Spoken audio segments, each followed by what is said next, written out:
record on this computer. All right, I think we are officially recording now. Hi, everybody. I'm Kelly Frank. I'm the Director of Collegiate Affairs here at Quaker Valley High School. Welcome to the Junior College Search event. I do try to kick off the college search for juniors as soon as possible in November, but seniors have my undivided attention until that great big November 1st deadline. So this date worked well, and I'm so glad you guys could join us.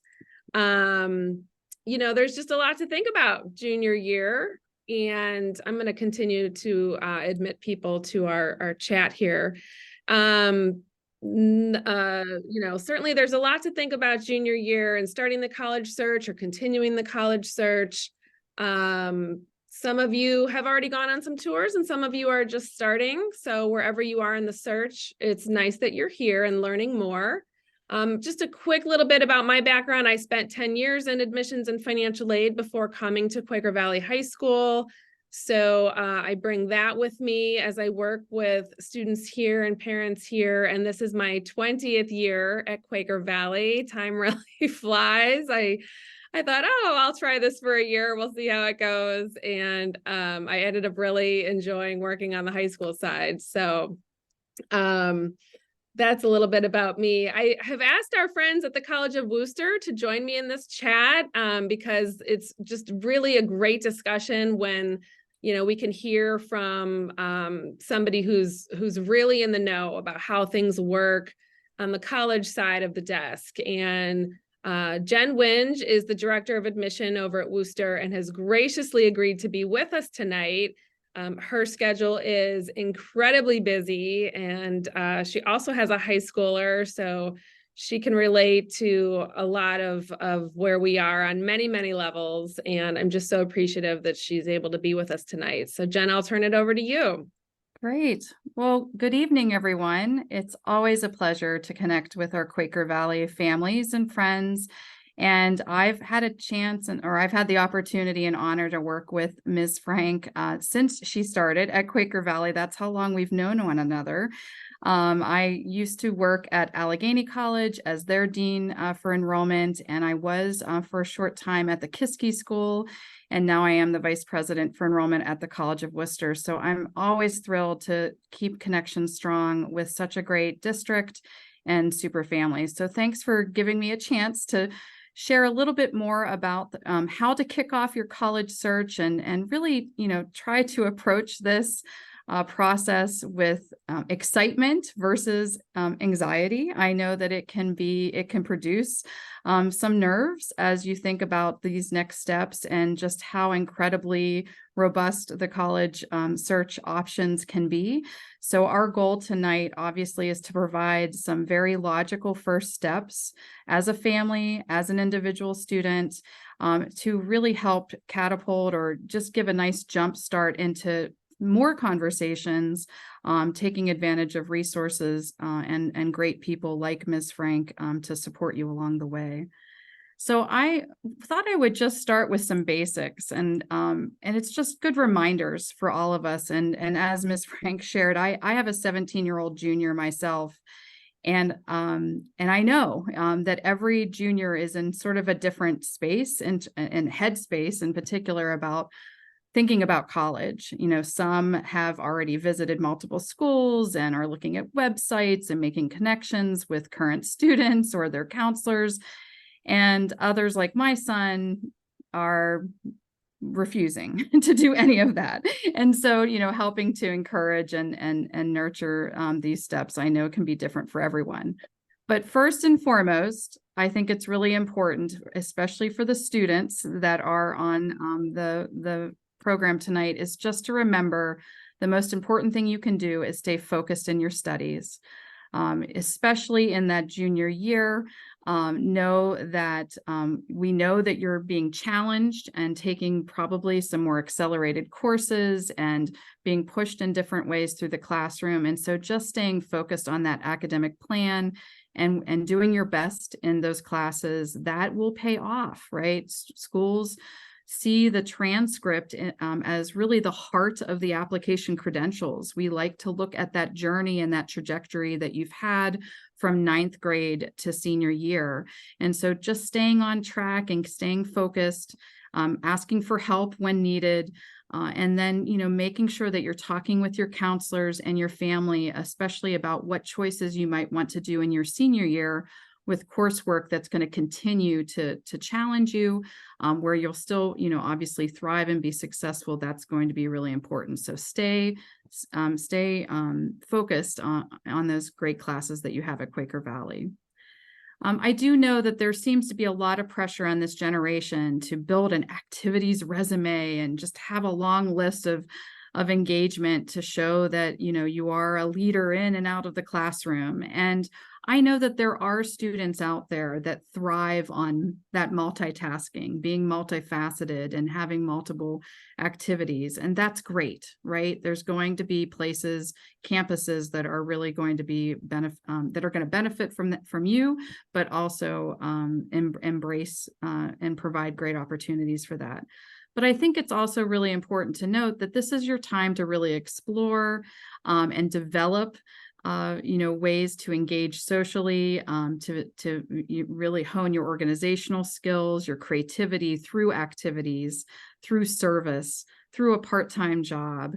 And so, definitely take this time to explore interests when you do have that extra time, or take a leap and try a new club or organization that's being sponsored by the school. But just remember, it's really not about the quantity, it's about the quality. And I'll share just a quick story.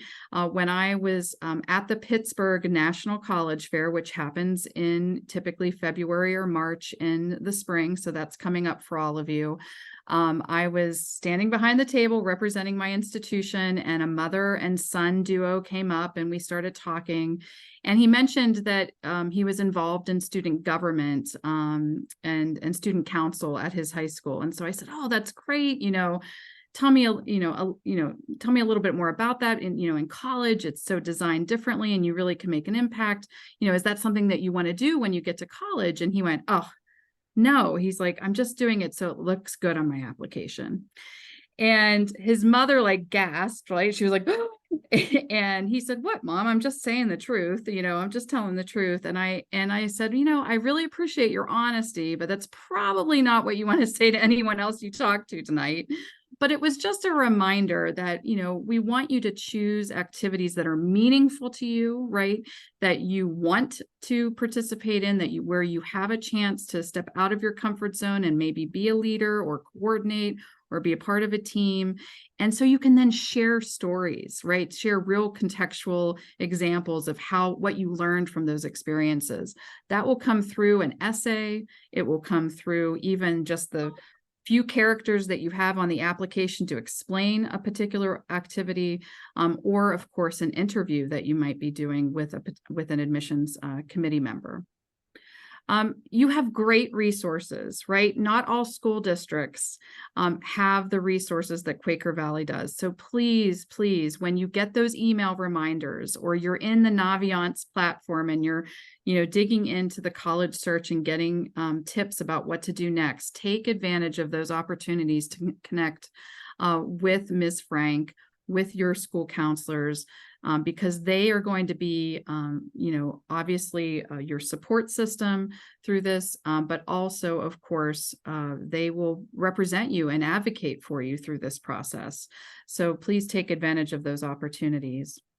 And then I think one of the hardest things to do, and I think about my son, is to take some time to reflect and help. And for the family members on the event tonight, is to think of ways and those moments in time, whether it's in the evening or at the dinner table or in the car when they can't escape, when can you ask some questions to help students start to realize what type of campus environment is going to be the right one for me in terms of the way that I learn and my personality, and what kind of campus culture is going to help me thrive.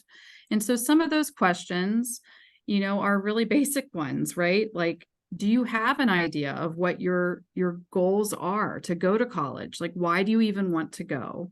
right? It seems to be an expectation for most students, but you want to make sure you understand why you're doing it. What's the driving force? What interests you in terms of careers and academic interests? And start to write these down. There can be many, or you can be completely undecided. Write that down. It's okay. But start to really create sort of a journal of the answers to these questions. What classrooms have you enjoyed the most, right? At Quaker Valley, you're really fortunate to be in mostly smaller classes, but think about the classes that really stand out as a strong memory to you. What was it about that class that you enjoyed most? Was it because you were able to contribute and talk a lot and talk through scenarios? Or, do you find that you actually really thrive and you're okay sitting back and being more of a passive learner and listening while someone's writing on a smart board? Those are ways that you're going to be able to start to say, I would be okay at a very large research institution with tens of thousands of students. Or, you know what, even though that sounds really exciting and fun, I know that I'm going to be more successful at a school where I'm going to be in a classroom of no more than 20 or 30 students, and I have a chance to participate and ask questions. And then, of course, what are those activities and hobbies and things that are important to you, making sure that as you research schools, you have an opportunity to do those as well. And if I could just add here, another reason that it's really good to know which types of activities are most important to you is because a lot of times when students end up in an interview situation with a college admission office or even for scholarships, one of the most popular questions in those types of interviews is going to be, what was most meaningful to you in high school? So an extra good reason to be in touch with that. That's a great point. And actually, that's the next slide, or these are a little bit of a more introspective list of questions that I think will help shape some of those answers that you want to have at the tip of your tongue when you are having conversations or being part of an interview, if you do decide to do that, or if it's required for a scholarship or even admission. Or it might help you start to think about essay topics, because so many schools, many do require at least one writing sample or essay or prompt. Some have more than one. And so it's good to start thinking about those experiences, those people in your life, the people in your life that have really shaped who you are, what learning, you've really enjoyed, what have helped develop your interests. Think about, what talents, what ways that you contribute right now to your school community. And it's okay not to be modest in this situation, right? When you're positioning yourself, you're really creating your brand in your application. You're going to be, it's okay to brag and talk about what you're really proud of and all of those different activities and interests. So again, some of these questions are really to help shape some of those conversations or even the written content that you'll have in your application. And as you think about these qualities and these characteristics and attributes based on your experiences and your interests, you're going to probably want to parse them out into the things that when you think about, okay, what kinds of colleges are really important to me, you're going to want to put a list of what the wants are, like this is what I really want, but then these are some of the items that I know that I'll need to be successful and to have a great experience and to succeed in college. And so I think that as a family, that's a really good exercise, because I think your parents may want something that you don't want. And they may actually know a little bit more about what you need that maybe you're not willing necessarily to bring to the surface, but it's probably worth having a conversation about. So this is a really great example. And in fact, this was one of my directors that I work with. This was his actual list. He was a football player, pretty social guy in high school. He knew he didn't want to go too far away from home. It was important for him to go to a school, like he thought he was going to go to a school that everybody knew, that saw on TV, right? Like he wanted to go to the big flagship institution. And of course he loved to eat. So he wanted to make sure there was really good food in the dining halls.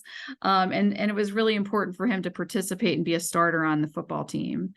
And then as he really thought about it, the things that he really needed, that he needed to make sure that each of his schools on his list had, where he knew that he would be most successful in smaller classes, that when he had that access to a professor, when he had a chance to ask questions and to participate more actively, he was more successful.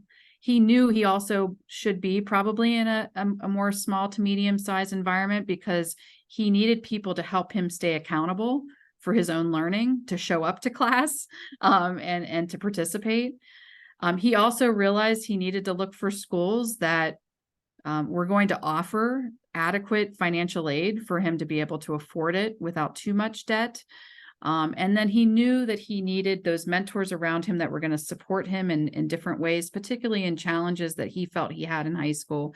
And one of those things was writing. Like, he wasn't the best. He didn't feel that he was the strongest writer. So he knew he was going to need mentors and support services through that. So again, parsing those things out will help you then think about how to organize and research, and come up with the list of schools, and to discuss that list of schools with your school counselor. So some of the basics, just staying organized, right? Many of you are probably already getting the onslaught of email, of even maybe text, and of course, direct mail. I don't know how many of you are getting pieces of college mail every day, but it can be overwhelming. So my first advice is make sure that you have an email account that you're going to share with colleges, that you're actually going to check and manage. And then as you start to get that information, it's really important to help keep that manageable, the onslaught of the emails. So when you get messages from schools that you know you're not going to continue to research, let them know that. Opt out, unsubscribe. There should always be that option, and let them know. That saves everybody time. But if it is a school that you're like, oh, I love that school, I need to learn more about it, or, that's my first choice institution, make sure that you're engaging and responding. There's usually always a call to action when it comes to digital communication. And so clicking on that link, filling out a form, sending back a question, whatever it may be, engaging and showing that interest is part of this process. We call that demonstrated interest in our world.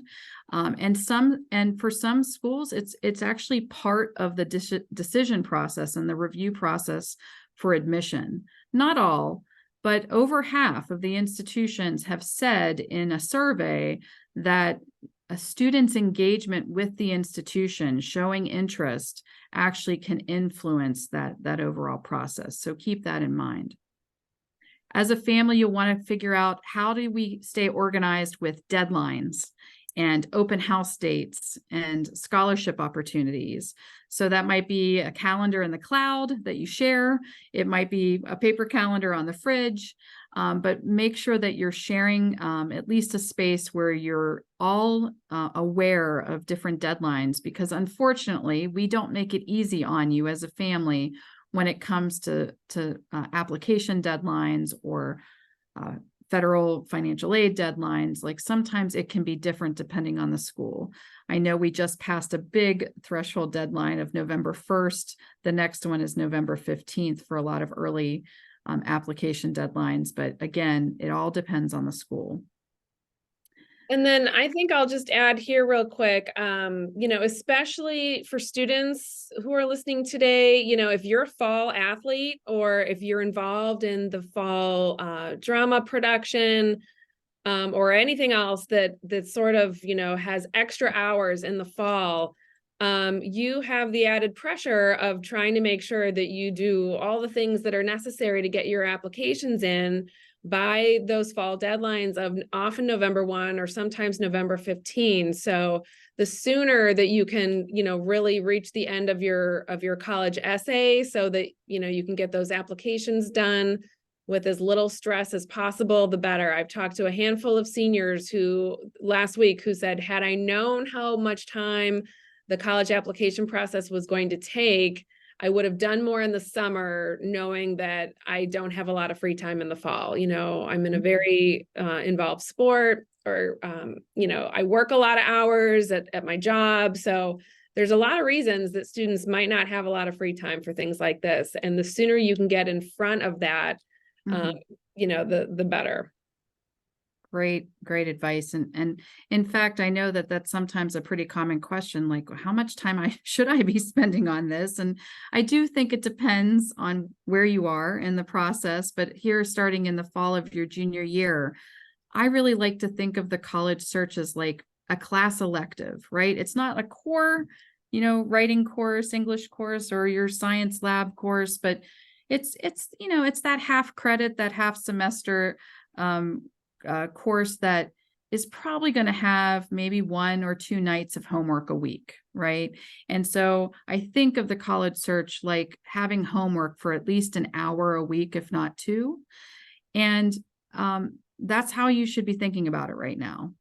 And if you do that, by the time you do get to the summer before your senior year, you're going to feel much more aware and informed and prepared in terms of those applications when they go live in August. And as you get back to school and start talking to Ms. Frank about next steps and deadlines. So I always think of that. And part of that timing is also sort of laying out the rules as a family, right? I'm starting to learn when I don't talk about college with my teen. And so I think it's just really wise as a family to say, where is it off limits, or where do we say it's fair game to talk about college with each other? And so I knew a family last year that they said, you know what, Sunday night dinner is the only time where we have some time together. So after dinner, we're going to spend 20 minutes talking about next steps for college as a family. And they made it a routine to do that. And so then they sort of had a game plan for the next, week or a couple of weeks. So laying out those ground rules, especially like as you go into your first campus visit, who is going to go up to the desk first and say what your name is and what you're there to do, making sure you think about those roles and responsibilities between the family member and the student, and making sure that the student is doing as much and owning as much of this process as possible. That's great. And also just a reminder, if anyone has questions along the way, feel free to use the chat box, and we'll do our best to get those answered. Yeah, thanks. Absolutely. So a lot of folks are like, where do we begin? There's just so much out there. And I think everybody has different opinions about, sort of those safe spaces online of where I can get honest, transparent information. And so everyone's going to have a different opinion, but here are some of my favorite sites. Some that are very much based on facts and data, and some that are a little bit more opinion and review based. So I think it's good to mix, but certainly, of course, lean more towards those that are data specific and are based on facts. The first one, of course, my understanding, right, Ms. Frank, you're in Naviance, is that correct? We are a Naviance school, correct? Okay. So this is a space where you can do a college search. There are tools that you can put in that different criteria and look at size, look at programs, look at activities, look at radius from home, and it will give you schools that fit that criteria. And then, of course, in Naviance, you can save that list of schools and then share that with your counselor, so you have a chance to start early conversations. And with the Common Application is currently also in Naviance, and so eventually you will be using Naviance to even go through the Common Application to apply come fall of your senior year. Some of the others that I really like, I know the College Board can be a real pain because it's the SAT and the AP tests, but I will say they do a pretty good job with Big Future. So they have the site called Big Future. They now even have an app that I know our sophomores and juniors are being moved towards with the digital PSAT results. But bottom line, they do have some great tools in College Board to do that same filtered search of qualifications and attributes of schools that may interest you. And what I love about Big Future, and I think I'm going to just show you my next slide here really quickly, is that it will help you compare schools. So you can do the certain qualifications, and then that list will come up, and you can compare the stats, and some of those stats being outcomes based between the different schools. So I think it's a really great way in one space to look at multiple schools that fit your criteria. So that is a favorite spot for me. But other ones that you may hear about, of course, many of us know the Princeton Review. There's a new site called Appley.com. It was once CapEx, which was really well known for its scholarship search. So they've rebranded, but it's really the same service of connecting with schools, learning about scholarship opportunities. More of the review-based, but still a pretty popular, and a company based in Pittsburgh called Niche.com. I like to say niche, but they say niche. So Niche.com, I think, can be interesting because it is graded reviews of teaching and athletics and campus culture. And those grades are a blend of the facts, the data and algorithms, but also student reviews. So the current college students are in there sharing their feedback. And so I do think it's a nice mix of that. And then just looking for, good solid resources that are endorsing schools in different ways. So one of my favorite, and it's a little bit of a selfish plug, is for Colleges That Change Lives, the CTCL group of schools. There is a book out there that recognizes 40 schools in the country that may not be the first one on the tip of your tongue, but actually have better outcomes-based results in graduate and professional schools, and career outcomes, but also are just fantastic liberal arts colleges like Worcester. My alma mater, Allegheny, is also there. So wonderful schools like Denison and Juniata and others. So I do recommend looking at that if you're looking at small to medium-sized schools as well. Are there any others, Ms. Frank, that you like to use or recommend that's not on the list? So those are the big ones that I typically recommend using. I will say one of the things I really do like about Niche is that you have all of your college information, all the data is formulated the exact same way for every single college. That is just a beautiful thing. I mean, there are some of the college websites out there are real doozies, and you can spend hours swimming through websites just trying to figure out, what are the average test scores of a given college. So what I will put an extra plug in for Niche, because when you bring up a college on that site, if you just click on, whatever information you're looking for, you don't have to, navigate to different parts of a website. So especially when it comes to like average scores, I'm very often finding myself trying to help students figure out if their SAT or ACT scores are in the average of a given college, so they can decide whether or not they're using the scores at a given school. Yeah, that's a great point. And speaking of sort of standardized data, I will say one way that you can do that. It might take a little bit more work, but when you are on a school's website, you can use their search bar and type in common data set. And we are required to post our common data sets, which is a collection of just that. It's all data regarding the institution that we then distribute to like the national data clearinghouses that usually these sites are pulling the data from. And so if you're on Worcester's website, you can put common data set and it'll show you year by year of those. I know my brother used that. He was a data nerd, and so he liked to create a spreadsheet, and he would just fill in and compare the schools with their common data set tabs. And so know that that's a great way to look for that specific data too. Good. Yeah, that's great. That's great advice. So the pandemic did provide some innovation for college admissions offices. And one of those things that I think we really benefited from through that terrible experience was providing better virtual content and web content, right? I think it's great to know that you can really get to know the personality and the the actual physical space of an institution in very deep and meaningful ways online before you actually visit a campus.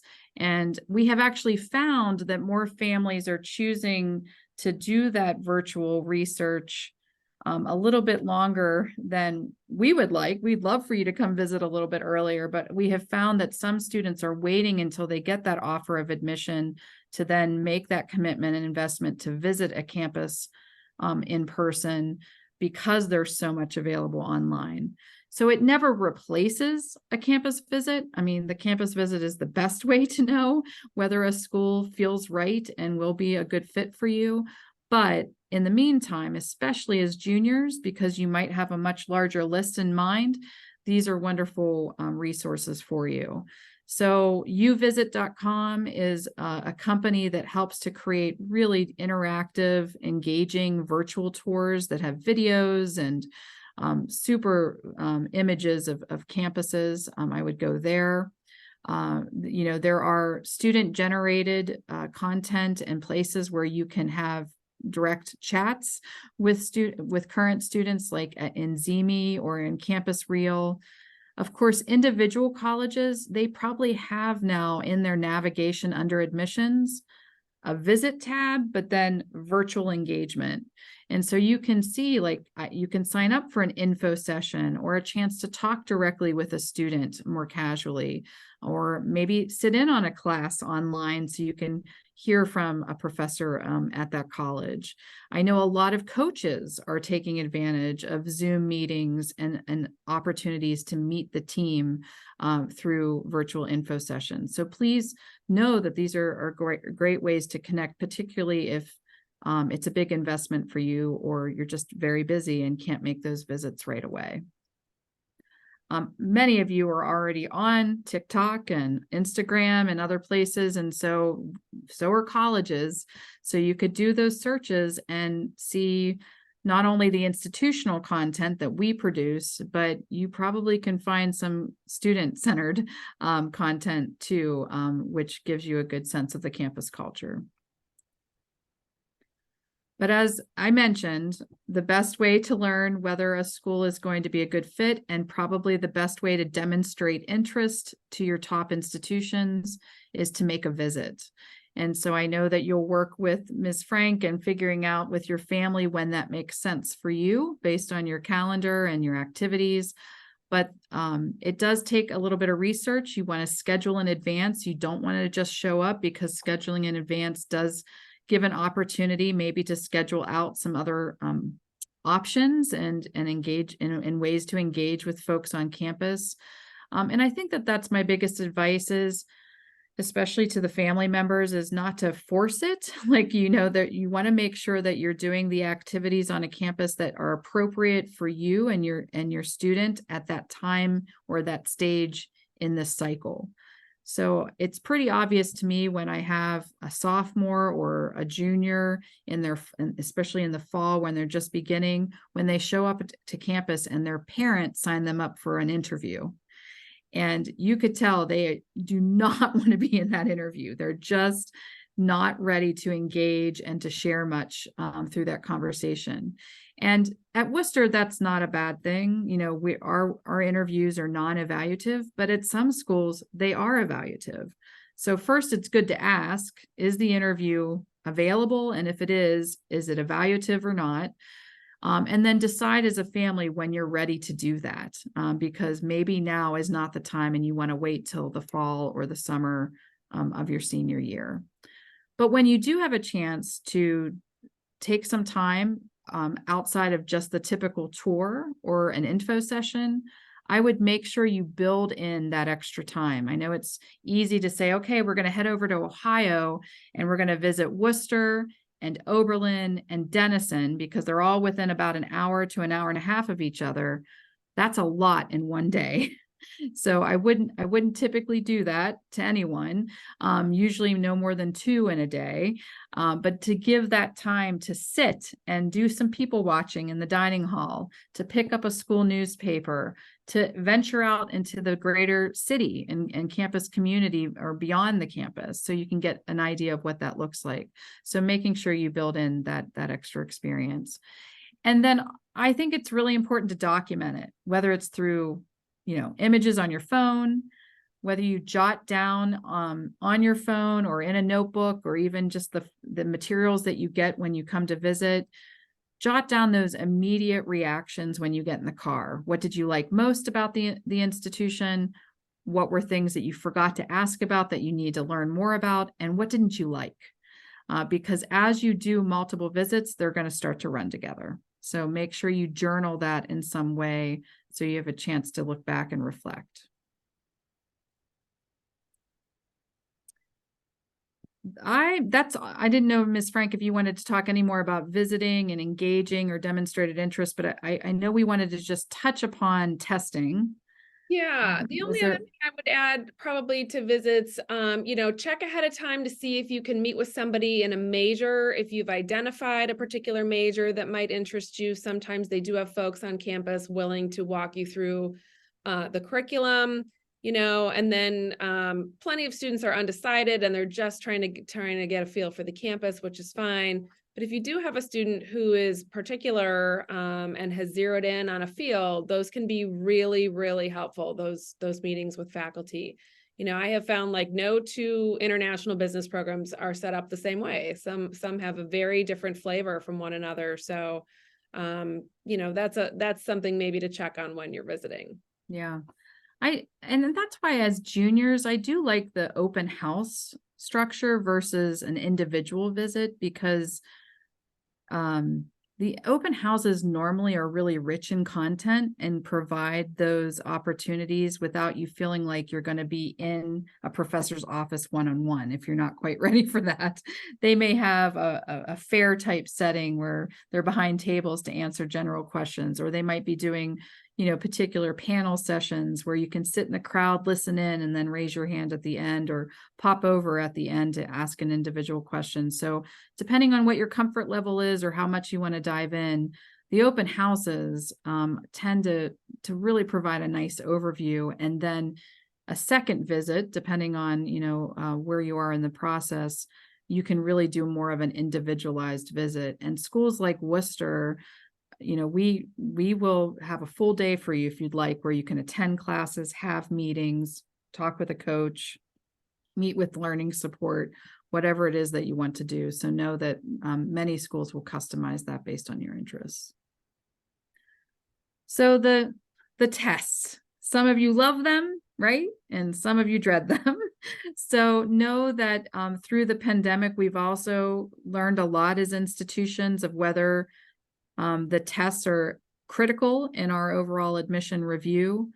I think the stance that most school districts have taken, and so please tell me if you feel differently, Ms. Frank, is that you want to sit for at least one of the tests, right? You want to be prepared, and you want to register, and you want to understand and take a test at least once, if not twice. I think typically most will take either the SAT or the ACT twice, because you're still developing your school list right now. So you're not quite sure whether the schools are going to require the test or have more of a test optional or test flexible policy.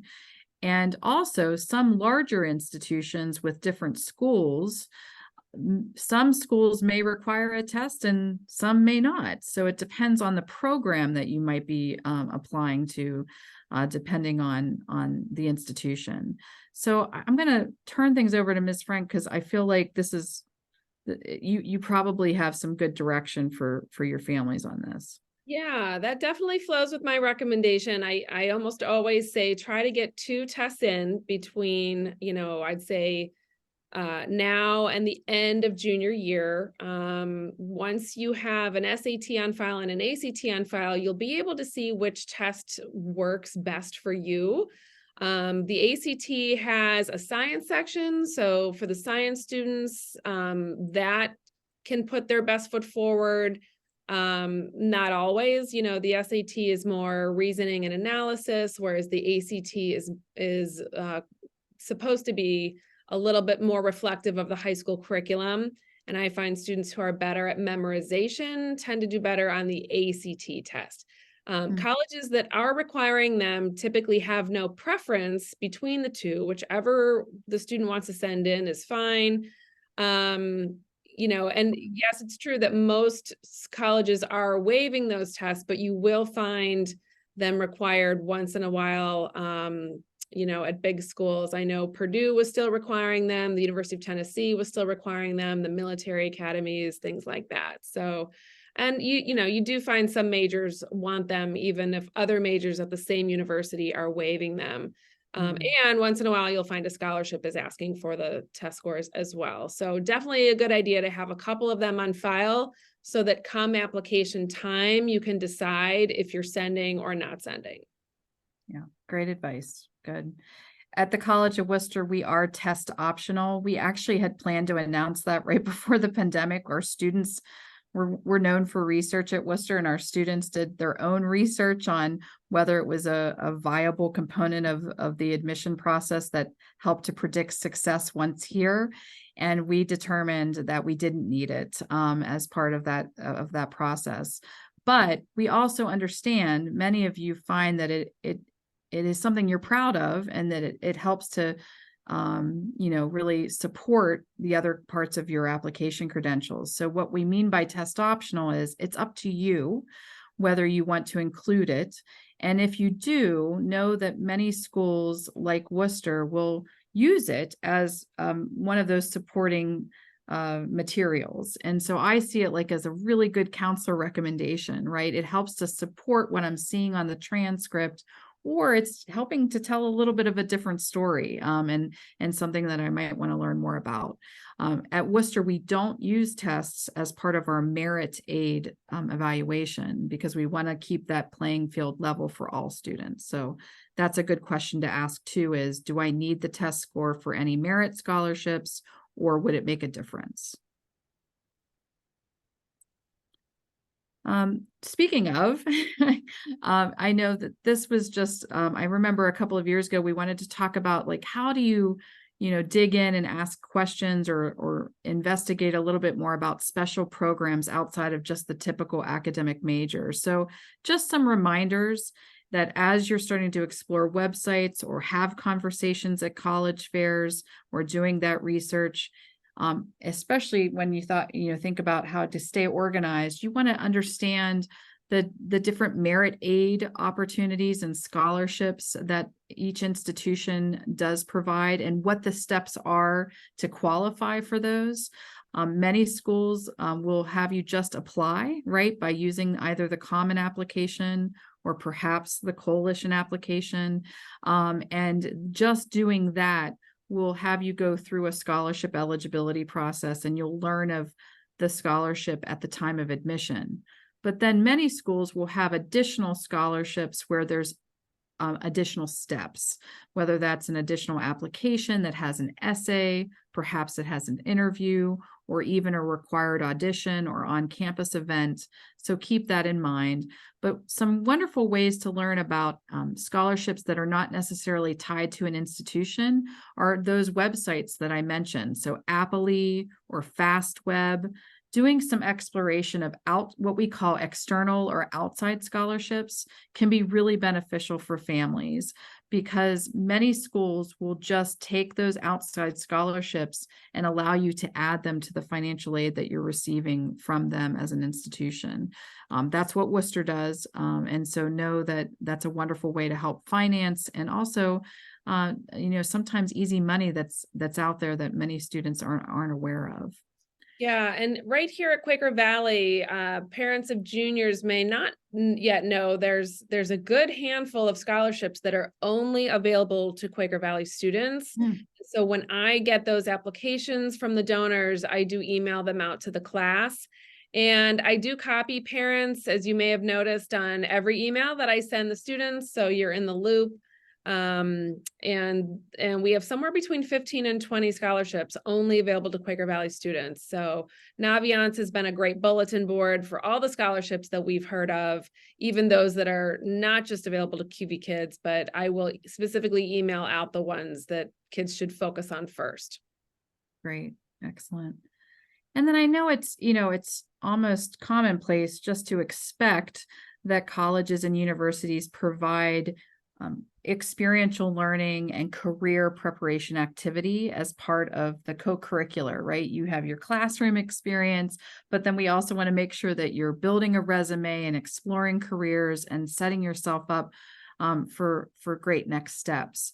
And so that's a given. But I think, as you start to investigate, start looking at, how are those funded? Is that going to be out-of-pocket costs? Or do those schools provide financial aid or even free experiences as part of the process? So I think that's also part of this decision-making process, is understanding not only, are you investing with that tuition, room and board and fees, but what are some of those extra costs that you might run into, or extra opportunities for aid and scholarship. So many schools are providing fellowships or funded opportunities as part of honors programs or scholarship opportunities. And then you'll start to ask some more of the specifics, like, will my scholarship and financial aid follow me if I decide to study abroad for a semester? Some schools will allow you to do that, and some schools will not. And so these are good questions just to keep in mind as you think about that 4-year investment. But certainly these wonderful, wonderful enrichment opportunities that many of you will take advantage of. And last, I know we're just, I don't want you to worry so much about this right now at this stage in the process, but just understanding the terminology around applying and all of the different options. I know that it can be confusing. And this is one of my favorite ways of describing the application timeline and options of how students can apply to schools. And every school is going to have, they're going to choose one or maybe all of these, like it depends on the school. And so that again is where that organization and maybe a spreadsheet comes into play to help you keep track of those deadlines and options.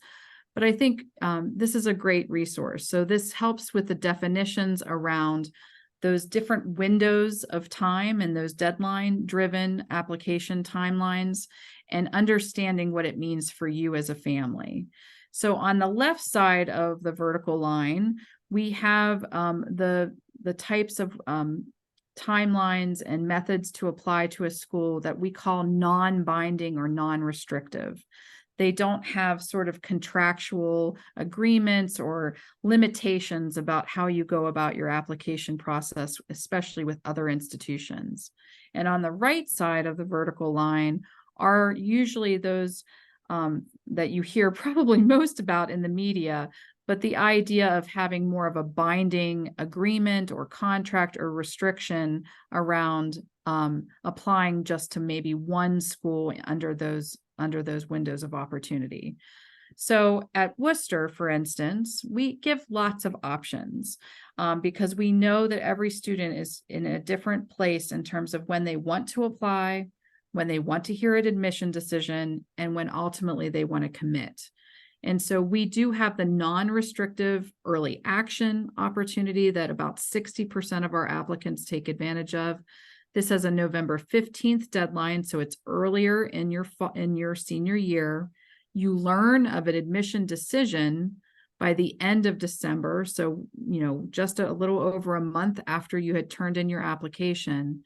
But it is non-restrictive, where you get that decision, but you don't have to make a commitment to enroll and decide on your institution of choice until May 1. And May 1 is a common date that you'll start to hear, which is the national candidates reply date that we've established to give students time to make those decisions. At Worcester, we also, though, have one of those restrictive options like early decision. An early decision is a leveraging tool, essentially. It's a chance for you, as you've done your research, if you have by the, first month of your senior year, you go into Ms. Frank's office and you're like, I've done my research, I've visited schools, and this is by far my number one choice. This is where I envision myself in, next year as a college student.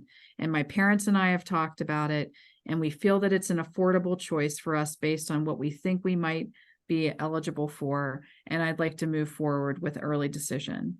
This is a restrictive binding agreement where you and your school counselor and your family members are saying, if offered admission, I'm choosing to go to this school and will enroll early.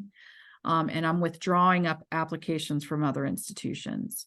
So it's a pretty powerful message that you're sending to institutions, saying that this is my top choice. So it does sometimes help you distinguish yourself amongst thousands of applications, but I don't advise it unless you know that that's really the path that you want to go. And also that you have a clear understanding of what the financial aid opportunities are, if in fact that's a concern and a priority for you. So keep that in mind as you go through those restrictive options. But Ms. Frank, I'll stop there or pause there to see if you have any other thoughts about that. So yeah, one of the things that I've been thinking about as now I'm on the other side of November 1 for our current seniors, it's really not too soon to start really diving into these plans and familiarizing yourself with what they mean at the different colleges that you're researching. It really requires some strategy, to be quite honest. If you've applied somewhere early decision, you cannot do a restrictive early action at most schools that use REA. And the other reason I would encourage students getting to know what these terms mean is because very often when you're sitting in information sessions, when you're on a campus tour, colleges use these terms and they assume that you know them. They definitely, this is just part of the vocabulary of college admission speak. And so real and colleges that offer different plans, I would say every college, they will spell it out on their website, what they offer, and they do expect you to read all the fine print and to understand the details of their deadlines and what needs to be on file. And I have seen more and more colleges taking in students through the early decision door. Maybe 10 years ago, it could be 5 or 10% of a given freshman class that came in through the early decision door. And now there are some schools that are admitting 40 to 50% of their freshman class through early decision, which puts a squeeze on the regular decision applicants at the same college. So, it's really, really important to understand the plans and to understand which one would be best for you. And, these are just some of the conversations that are going on here in my office throughout junior year and senior year for students. Yeah, great advice to just start getting familiar with the language. I love that. And at the open houses that we're hosting, typically we do have a session that helps to explain that terminology and either more generally or even specifically to the school. So keep that in mind, that the more you hear about it, the more comfortable you'll get with the language. But again, really important to talk through this with Ms. Frank in terms of what makes most sense for you as a family, for sure. Okay, I'm just going to end with one of my favorite new resources.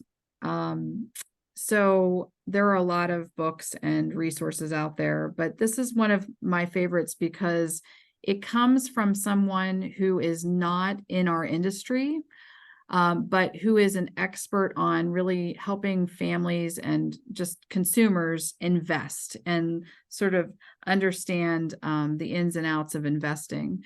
And so Ron Lieber is a columnist for the New York Times, and he's published a few books, and this is his most recent one because he started to have some high school aged children in his house and started to think, when you think about it, the college degree is one of the biggest investments that you and your family will make in your lifetime.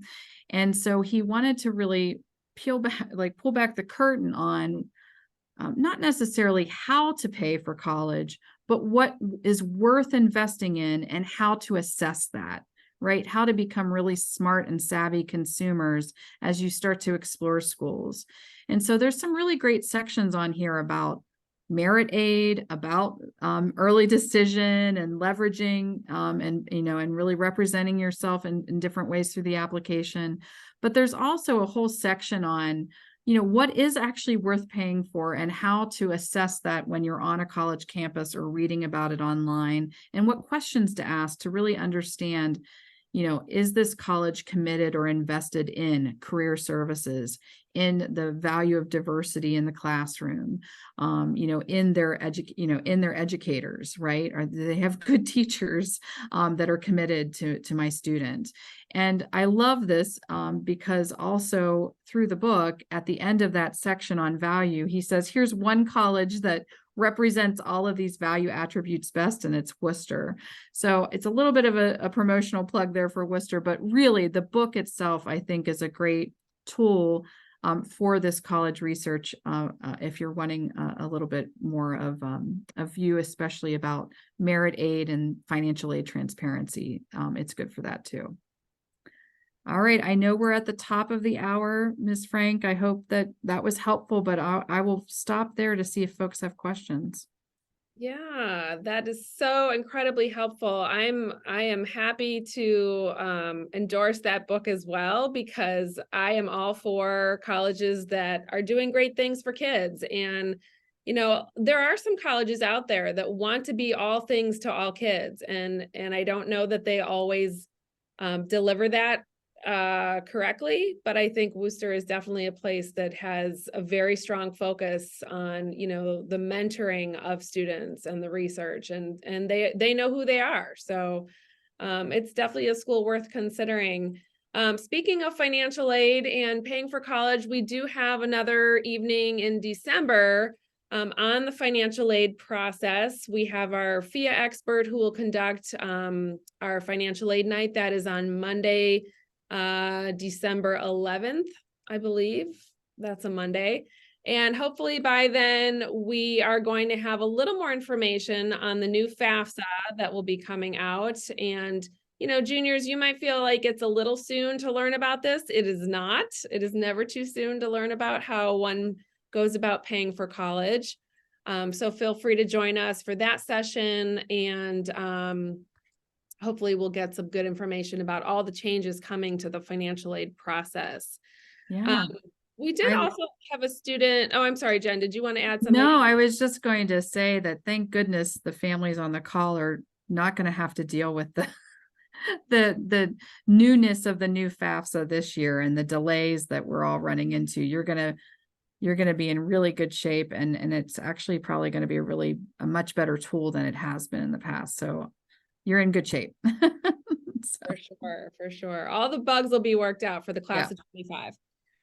We did have a student type into the chat wondering if it's recommended to do the early action or early decision on more prestigious colleges. So it's definitely a question that I get quite often from students who are wondering if applying to one program over another gives them a leg up when it comes to more prestigious colleges. So the first thing that you want to check on would be what plans are offered at the school, because not every college offers early decision. Some only do early action or rolling or regular. Very often you will see highly selective colleges give you two choices: early decision, which is binding, or regular decision, which is usually a January 1st deadline, and then you usually get your admission decision towards the end of March. So that's really, making a very clear divide between students who are ready to commit and the students who are applying to a number of schools. And, it depends on the school. There's plenty of very, very selective colleges, in my experience, that will say applying early decision does not advantage the student in any way. They just know they're ready to commit. There's family history at this school. There's lots of reasons. Maybe they're an athlete and the coach has said, if you do early decision, I can find you a spot on our team. I've heard that before as well. But other colleges will say yes. If you're willing to say we are your number one school and you've crunched the numbers and financially it works, there is a slight advantage, to applying early decision in terms of what the admission requirements might be. The essay is still incredibly important. The types of classes students are taking is still incredibly vital. The junior year GPA is of utmost importance when you're going into review. So I will also remind all of our wonderful juniors here that that's really something to protect and think about. But it depends. The answer is it depends on the school, you know, whether or not that truly gives you an advantage. Yeah. And I see some follow-up questions to it. So, you know, yes, keep in mind that really you are only supposed to apply to one school early decision and under that binding agreement. If you do not get the answer that you would like under that, there will still be windows of opportunity to apply to other schools, or you've already submitted applications to other schools with earlier deadlines, just non-binding, and you will continue down that path. Some schools will defer you to regular decision and put you in their larger pool of regular decision if they feel like they need to learn more about you or see additional progress in your senior year. So that is possible as well. So the question is, you know, isn't that risky just to do ED to one? That's actually, you know, sort of the ethics behind it. But you will still have the opportunity to apply to other schools. It's just if you are admitted under early decision, you are basically agreeing to commit to that school and to withdraw your other applications. My understanding is most schools, you know, do try to model so much of their class in early decision and so many in the other later decision rounds. But I do feel like the statistics are out there that show that there's a higher admit rate the earlier you apply. And so usually you may have a little bit more of a chance to get in through early decision or early action than you may in the later rounds. It depends on the school. I think it's a fair question to ask the school. What's the what is the acceptance percentage, or what's the admit rate for students who apply early decision versus regular decision? That'll help you decide whether you feel like it might position you better. Yeah, certainly when you apply is sending a message to the college, you know, and most applications will open for your class juniors on August 1st. So you'll hear your school encourage you to work on essays towards the end of junior year in your English classes. You'll cover that in your English. And then, you know, throughout the summer, many students will do a few more drafts of their main essay in the summer, because really that's the hardest part of the whole application. You know, the rest of the application is usually things you know and you can answer quite easily. But just to circle back to early decision, because I know that can be confusing, you're only allowed to have one active early decision application open at a time. And a school that does use early decision is going to expect an agreement on file with 3 signatures. That would be the student, the parent, and myself. And so I will also promise the college that I have not sent transcripts to any other school for the early decision student. And I'm promising colleges that we've had a conversation about the serious nature of that particular plan. Sometimes students accidentally hit early decision and they didn't mean to. So, you know, I'll call the student in and just make sure that I understand what's going on and that the student understands, you know, the serious nature of that plan. So it just depends on the school, but and then also students can do an early decision 2 round if they're not successful in the early decision 1 round, but only one active application at a time in early decision land. Good advice. Yeah. Also, what's involved in a merit scholarship? Typically, when you hear the words merit scholarship, you're talking about a scholarship that is offered to a student based on students' grades, resume, activities list, an interview, or even test scores. In other words, things that don't have to do with the family's ability to pay for that college. Are most scholarships academic related? They can be, you know, you'll see scholarships called all sorts of things. You'll hear them called leadership scholarships, athletic scholarships, academic scholarships. Sometimes they are offered by a specific department and tied to a major, but not always. And Jay, you can ask as many questions as you want anytime. So, all right. Well, I don't see any other questions coming through. I just want to thank our guest co-host, Jen from Worcester again. It's incredibly gratifying having such a long partnership. She and I were chatting when she was at Quaker Valley a couple weeks ago about how many years we have now been in this Yeah. field. So we've seen a lot. There's pretty much anything under the sun that we've experienced. So feel free to let me know if you ever have any questions. And then juniors, this is sort of your official kickoff to your college search. And I do sit down individually with every junior for an individual college meeting. And so if you want your parents to be part of that meeting, that is wonderful. I'll be sending an email with a Google form.